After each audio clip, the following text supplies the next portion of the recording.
अस्सलाम वालेकुम एवरीवन। तो हम लोग करने लगे हैं हमारा अगला topic which is infectious mononucleosis. ये एक सिंड्रोम होती है रादर देन अ डिजीज, और आप लोगों ने पहले भी पढ़ा हुआ है इसकी कॉजेटिव फैक्टर।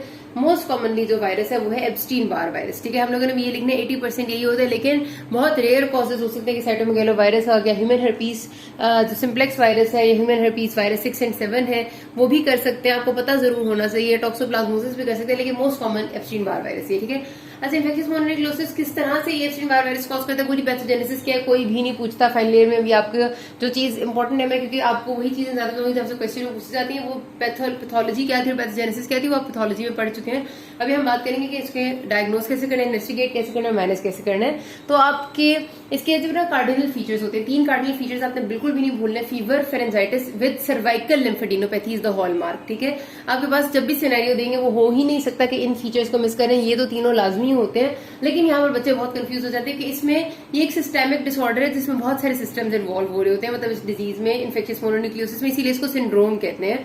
तो और भी फीचर्स आप पूरे पढ़े। अब वो शुरू करते हैं कि 20 years old मेल, या फिर वो करते हुए बच्चे को ले लेते हैं। वो कहते हैं 12 years old boy presented to you with high grade fever for the last 2 days and severe या फिर watery runny nose है, और उसके साथ severe pharyngitis with exudate and a whitish membrane on tonsils। बस बच्चे इतना सिनेरियो पढ़ते हैं और डिफ्थेरिया का डायग्नोसिस लेके कहानी को खत्म करते हैं। भाई बाकी तो पढ़ लो, क्योंकि डिफ्थेरिया में तो अगर सिनेरियो पूरा पढ़ा जाए तो बहुत सारी ऐसी सिम्टम्स और साइंस हैं जो इन्फेक्शियस मोनोन्यूक्लियोसिस के, जो अक्सर उन्हें दिए हुए होते हैं, साथ उसके उन्हें जो डिफ्थेरिया नहीं बताना होता। तो ठीक है, तो अगर डिफ्थेरिया का आएगा सिनेरियो आपके पास तो सिंपल आएगा कि patient presented to you with fever and pharyngitis with whitish membrane on the tonsil which can easily, या फिर which is not able to peel off, जो भी उसका कैरेक्टरिस्टिक है जो मेरे जहन में भी नहीं है, लेकिन बहरहाल उसमें बाकी सारे फीचर्स नहीं होंगे। बाकी सारे फीचर्स क्या है, इन्फेक्शियस मोनोन्यूक्लियोसिस आपके और सिस्टम्स को इफेक्ट कर रहा होता है। आप पेशेंट का मुंह खुलवाते हैं, आपको मुंह में छोटे छोटे से उसके नजर आते हैं जैसे नील पड़े हुए हैं, और म्यूकोजल सर्फेस उसको हम कहते हैं पैलेटल पेटिकी। ठीक है, खासतौर पे आपकी जो हार्ड पैलेट होती है, तालू जिसको कहते हैं, उस पे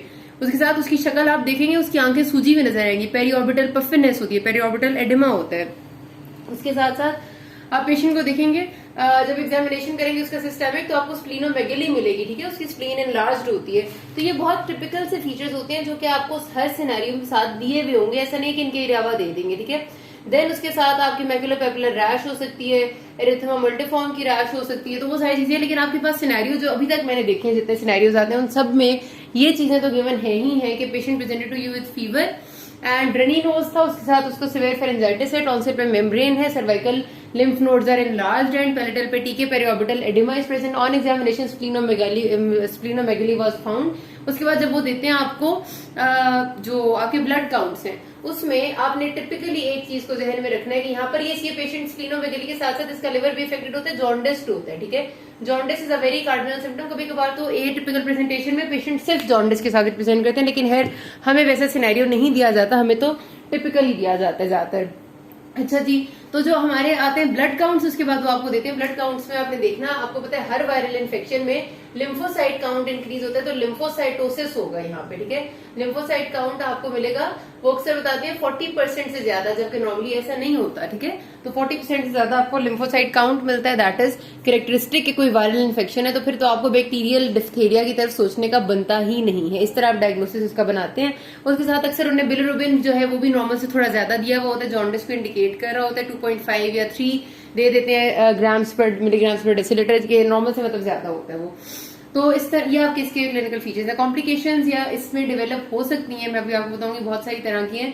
डेथ नॉर्मली नहीं होती, ठीक ही प्रोग्नोसिस जाता है। अगर टाइम पे डिटेक्ट हो जाती है तो आप सिम्टोमेटिक ट्रीटमेंट साथ साथ देते रहते हैं तो ठीक प्रोग्नोसिस जाता है। बहुत कम चांसेस है कि डेथ हो जाए, लेकिन ऐसा भी है कि लोगों की हो भी जाती है। ठीक है, उसके साथ साथ हम हमारे पास आते हैं इसकी क्या कॉम्प्लिकेशन से होंगी डेवलप। तो कॉम्प्लिकेशंस को 4 ग्रुप में डिवाइड किया जाता है, बहुत common, uncommon, rare and associated malignancies. कम से कम आप कॉमन वाली जरूर याद करें, क्योंकि कई बार एमसीक्यूज में आपके सिर्फ कॉम्प्लिकेशन वो पूछते हैं कि which of the following is a complication या is not a complication of infectious mononucleosis. तो एटलीस्ट कॉमन वाली तो आपको पता होनी चाहिए। ठीक है, वैसे भी बाकियों को पढ़ भी देंगे तो कोई बुरी बात नहीं है। तो कॉमन कॉम्प्लिकेशन आप देखें जो उसके फीचर्स हैं उन्हीं को आप वर्स कर लें। फेरेंजाइटिस हो रही है तो सबसे पहली है कि सिवियर फेरेंजियल एडिमा हो गया। ठीक है, फेरेंजियल एडिमा बहुत सिवियर, क्योंकि जाहिर है जो चीज है उसी से हो जाएगा। ठीक है, उसके साथ आता है पोस्ट वायरल फटीग, जॉन्डिस मैंने आपको बताया कि इसके फीचर्स में भी होती है, कॉम्प्लिकेशन में भी उन्होंने लिख दिए। तो फिर रेफरेंशियल एडिमा हो गया, पोस्ट वायरल फटीग होगी, जॉन्डिस हो गया। और एक बात आपने याद रखनी है कि वायरल इन्फेक्शन में आप एंटीबायोटिक्स नहीं देते होते, ठीक है। खासतौर पे जो आपका पेनिसिलिन का ग्रुप है उसमें से एम्पिसिलिन अगर आप इसमें दे देंगे जो कि वायरल इन्फेक्शन है, तो उसमें क्या होता है कि एंटीबायोटिक इंड्यूस्ड रैश पेशेंट को हो जाती है। तो उसकी वजह से मतलब एक मैकुलोपैपुलर डिफ्यूज रैश होती है। तो इसलिए you have to diagnose correctly. और आपने एंटीबायोटिक्स तब तक नहीं देनी जब तक कोई इंडिकेशन नहीं है, आपने नहीं देनी होती, वरना ये इसकी कॉमन कॉम्प्लिकेशंस में से एक है, ठीक है। तो ये आपने कॉमन वाली कम से कम याद रखनी है। फिर अनकॉमन में यू हैव कुछ न्यूरोलॉजिकल है, जिसमें पोलियार्थराइटिस हो सकता है, ट्रांसवर्स माइलाइटिस है, क्रेनियल नर्व पाल्सीज हैं। फिर हेमेटोलॉजिक में यू हैव हिमोलिटिक एनीमिया हो सकता है, थ्रोम्बोसाइटोपिनिया मैंने आपको बताया कि प्लेटलेट काउंट डिक्रीज हो सकता है, हीमोग्लोबिन कम हो सकता है आपका। रीनल एब्नॉर्मेलिटीज है, कुछ कार्डिक है, मायोकार्डाइटिस या ईसीजी एब्नॉर्मेलिटीज होती है, ठीक है। फिर बहुत रेयर जो है वो बेशक ना याद करें आप, उसमें यू हैव रप्चर्ड स्प्लीन अब बहुत ही अनकॉमन है लेकिन हो सकती है, ठीक है। और कुछ मेलिग्नेंसीज जिसके साथ एसोसिएटेड है वो आप जरूर याद करेंगे, ठीक है। कॉमन वाली जरूर याद करेंगे। मेलिग्नेंसीज में सबसे पहले नेजोफेरेंजियल कार्सिनोमा है, ठीक है। बर्किट्स लिम्फोमा, नेजोफेरेंजियल कार्सिनोमा को पता है, नेजोफेरिंक्स का cancer. Burkitt's lymphoma is a type of lymphoma, इसको भी हमने डिटेल में पढ़ा था इन योर पैथोलॉजी, अभी कोई डिटेल में जाने की जरूरत नहीं। फिर हॉजकिंस लिम्फोमा, वही रीड स्टर्नबर्ग सेल्स वाला आपको याद होगा, बहुत जो करेक्टरिस्टिक फीचर होते हैं जिसकी 4-5 टाइप्स होती हैं। उसके अलावा सीवियस लिम्फोमा एंड लिम्फोप्रोलिफरेटिव डिजीजेस। तो आपने अगर यहाँ देखें आप तो सारे के सारे लिम्फोमा से ज्यादा कॉमन है। बर्किट्स लिम्फोमा, हॉजकिन लिम्फोमा, लिम्फोप्रोलिफरेटिव डिजीजेस है एंड सीएनएस लिम्फोमा, और एक सिवा का नेजोफेरेंजियल कार्सिनोमा। तो ये आपने याद करने, ये इसमें से एमसीक्यू एक बनता होता है या फिर कॉमन कॉम्प्लिकेशन। जैसे ये बात याद रख लें और ये याद कर लेंगे तो आपको फायदा हो जाएगा। अब इसको आपने डायग्नोज किस तरह से करना है? सबसे पहले तो ये कि आपको जब आप ब्लड सेल काउंट करेंगे तो लिम्फोसाइट्स मिलेंगे ज्यादा इन नंबर। आप उसका स्मेयर प्रिपेयर करवाते हैं, मतलब आप स्मेयर में आप क्या करते हैं कि उनकी शक्ल को देखते हैं कि कैसी है। सेल काउंट में तो हालिया आपने चलो सेल काउंट कर लिया ना, तो शक्ल जब आप देखें तो उनकी शक्ल होती है एटिपिकल लिम्फोसाइटोसिस। तो एटिपिकल लिम्फोसाइटोसिस से आपको कुछ शक पड़ता है, क्लिनिकल फीचर्स से आपको शक पड़ रहा था कि ये हो सकता है, लेकिन ये डायग्नोस्टिक नहीं, क्योंकि एटिपिकल लिम्फोसाइट्स और चीजों में भी हो सकते हैं। तो फिर आप क्या करवाते हैं, इसकी जो स्पेसिफिक एंटीबॉडी होती है इसको कहते हैं हेट्रोफाइल एंटीबॉडी। हेट्रोफाइल एंटीबॉडी क्या खास बात होती है इसमें? अब होता है नॉर्मली एंटीबॉडी किसी ना किसी खास एंटीजन के अगेंस्ट बनती है। एक एंटीजन के अगेंस्ट एक तरह की एंटीबॉडी होती है, ऐसा नहीं होता। सपोज मेरे पास अगर बॉडी में एक वायरस आएगा, वायरस ये वाला कर लेते हैं, एप्स्टीन बार वायरस आएगा, तो एप्स्टीन बार वायरस के अगेंस्ट जो एंटीबॉडी बनेगी वो सिर्फ और सिर्फ एप्स्टीन बार वायरस के ही अगेंस्ट होगी। अगर वो मलेरिया का वायरस आएगा तो मलेरिया के वायरस के अगेंस्ट एंटीबॉडी नहीं हो सकती। जो हेट्रोफाइल एंटीबॉडी होती है ना, हेट्रो का वर्ड हम तब इस्तेमाल करते हैं जब कोई चीज है जो कि वाइड स्प्रेड चीजों को इन्वॉल्व करिए। तो हेट्रोफाइल एंटीबॉडी एक ऐसी एंटीबॉडी होती है जो अपने स्पेसिफिक एंटीजन के अलावा और चीजों को भी अपना एंटीजन समझ के उनके अगेंस्ट रिएक्ट करती है एज अ नॉर्मल एंटीबॉडी जिस तरह। और खास तौर पे इसमें क्या चीज होती है, एनिमल के एंटीजन हम लेते हैं। हम क्या करते हैं कि हम ब्लड ले लेते हैं किसी, ये जो पॉल बनल या मोनोस्पॉट टेस्ट हैं, ये वो टेस्ट हैं जो कि इस हेट्रोफाइल एंटीबॉडी को डिटेक्ट करते हैं। इन टेस्ट में हम करते क्या है पॉल बनल और मोनोस्पॉट में, कि हम ले लेते हैं एनिमल, यानी एनिमल में शीप ले लेंगे या हॉर्स ले लेंगे। तो शीप या हॉर्स का हम ब्लड लेंगे, ठीक है। जाहिर है उनके ब्लड में उनके अपने रेड ब्लड सेल्स प्रेजेंट होंगे और रेड ब्लड सेल की सरफेस पे स्पेसिफिक एंटीजेंस होंगे, ठीक है। अब वो एंटीजेंस इनके हैं, शीप या हॉर्स के हैं, वो ना तो हमारे ह्यूमन के हैं और ना किसी स्पेसिफिक वायरस के अगेंस्ट है, वो शीप या हॉर्स के आरबीसी के एंटीजेंस है।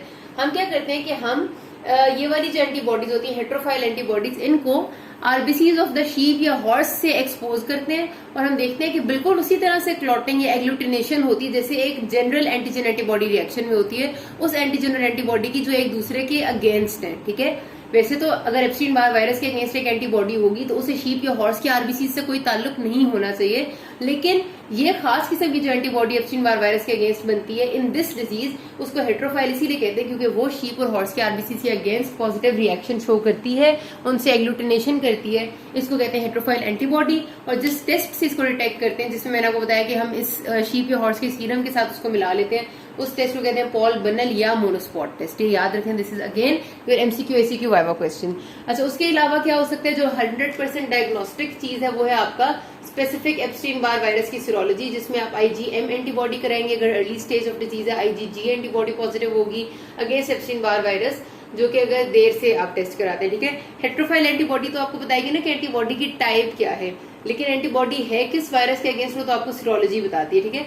उसके अलावा ये तो एक तो होती है ये वाली जो हम डिटेक्ट करते हैं आईजीएम आईजीजी एंटीबॉडी की होती है एप्स्टीन बार वायरस के कैप्सूल के अगेंस्ट या आउटर कैप्सिड जो होता है उसके अगेंस्ट। एप्स्टीन बार वायरस के न्यूक्लियस के अगेंस्ट एंटीबॉडी बनती है, कहते हैं हम एंटी एबना एंटीबॉडीज, ठीक है। Epstein Barr virus nuclear antigen antibodies, मतलब न्यूक्लियस के अंदर जो इसका एंटीजन होता है उसके अगेंस्ट एंटीबॉडी बनती है। ये आपकी 1 महीने बाद अपेयर होती है, इन्फेक्शन होने के 1 मंथ बाद आपकी न्यूक्लियर एंटीजन के खिलाफ भी एंटीबॉडीज बनने लग जाती है बॉडी में, वो भी आप सीरोलॉजी से डिटेक्ट कर सकते हैं।